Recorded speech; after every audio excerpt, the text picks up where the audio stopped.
Good evening and welcome to America Trends. I'm Barry Nussbaum, filling in tonight for Dr. Gina.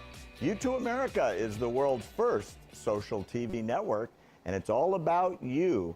So let's start with what you said is trending today. In the big GOP Veep sweepstakes, 3 names are now left: Governor Chris Christie, Governor Mike Pence, and former Speaker of the House Newt Gingrich. And we're going to ask you in tonight's poll, who do you think will be Donald Trump's vice presidential pick? Mike Pence, Newt Gingrich, Chris Christie, or will there be a surprise? Please vote in that poll tonight and do it now at u2america.com or use the U2 America app, available now for Apple and Android devices. Download it now if you don't have it already.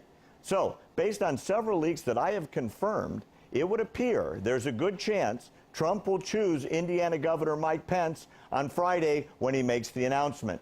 He's a steady social and fiscal conservative. He has a long record in Washington and a successful term as the Indiana governor. While Pence was once considered basically a low probability choice, his low-key demeanor and consistent conservative record might assuage those doubts of those social and fiscal conservatives who believe Trump is an unpredictable wild card. In addition, Trump is now saying he wants an attack dog Veep, someone who can go after the opposition. And the speech that Pence made last night when he introduced Trump at a rally in Indiana was bold, it was aggressive, clearly raising his attack dog credentials.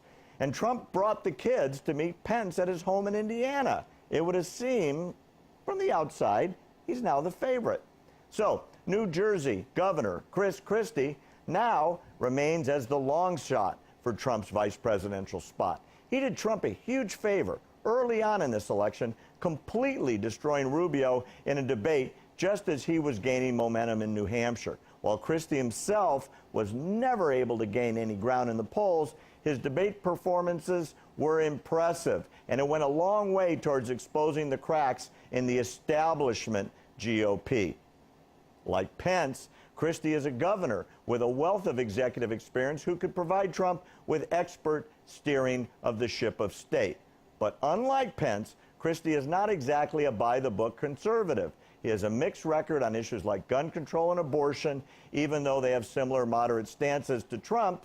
Trump's moderate record has not hindered him in any way when it comes to the more socially conservative red state voters. Trump's problem is organization and fundraising, and in the past, Governor Christie has shown a tremendous capacity for both of those. However, Christie is not that popular in his home state of New Jersey. It would be likely he couldn't even deliver his home state in November. So, number 3. For a long time, former House Speaker Newt Gingrich looked like he might be the favorite to be Trump's VP. Some reports suggest it's still possible.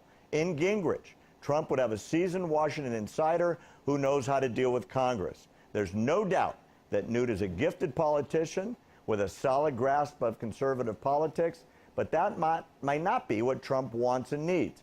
A campaign built on disdain for the political class might be hurt by Gingrich, who, well, since leaving Congress, has been in many cases a lobbyist. Gingrich was an advocate for the GOP embrace of Freddie Mac, the quasi-governmental loan institution that benefited from the sort of bailouts and the politically driven lending policies that were involved in the 2008 financial meltdown. There remains a faction of the party that still sees Newt as a world historical figure who never got his due. Gingrich himself certainly believes that's the case. He appears still hungry to be on the Trump ticket. And while the former House Speaker has no shortage of detractors within the party, he is, by all accounts, a gifted and sometimes brilliant politician who knows a thing or two about how government functions. The bottom line is, Newt is gifted, he's complicated, he's the most seasoned and philosophical of the choices that remain.